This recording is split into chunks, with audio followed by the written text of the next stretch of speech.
I'm Marie Foster-Nagy, and I'm the Downtown Campus President as well as the Executive Chair of Science, Technology, Engineering, and Mathematics. The book that I'm thinking on is Ernest Gaines, and it's called A Lesson Before Dying. It's a book about two young men who are not likely to find each other, but do because of the circumstances. One young man has been actually sentenced to death in the electric chair for an incident that he really wasn't responsible for, and another is charged with helping him to die, and die as a man, because during the trial, the attorney who was defending him called him a hog, and basically that he was, why would you put a hog in an electric chair? So this young man, Grant Wiggins, is given responsibility for helping Jefferson to just die with dignity. So, this is Grant Wiggins speaking. I want you to chip away at that myth by standing. I want you, yes you, to call them liars. I want you to show them that you are as much a man, more a man than they can ever be. That jury, you call them men.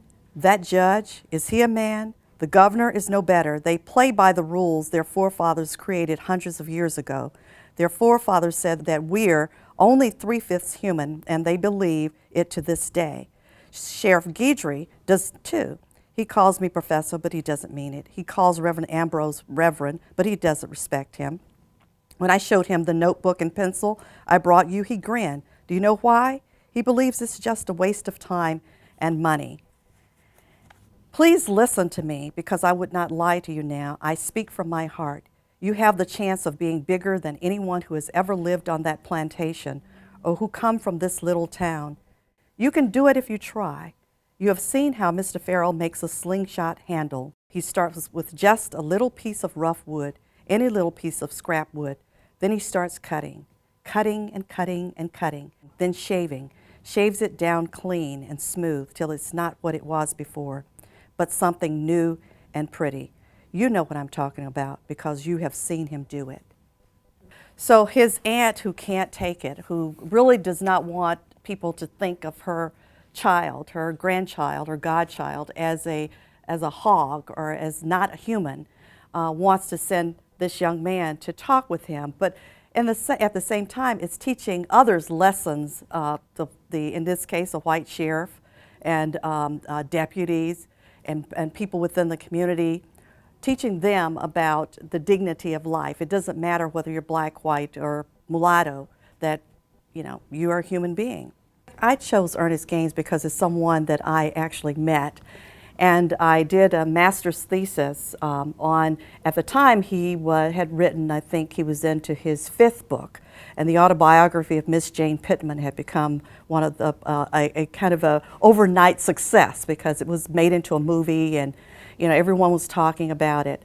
But I got a chance to meet him and talk with him. I interviewed him for my thesis, and then in later years we became pretty good friends.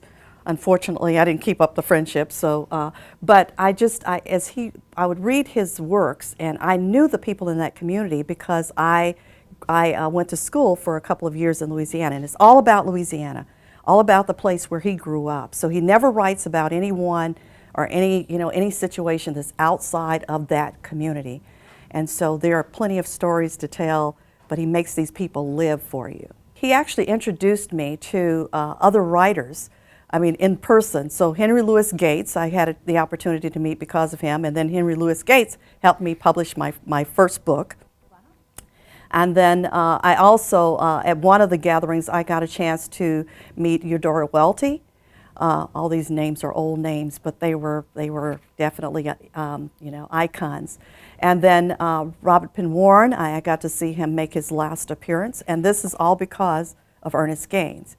So he introduced me to a world that I would not have been introduced to, authors I would not have gotten to know a bit about, more about anyway, and so it makes him very special.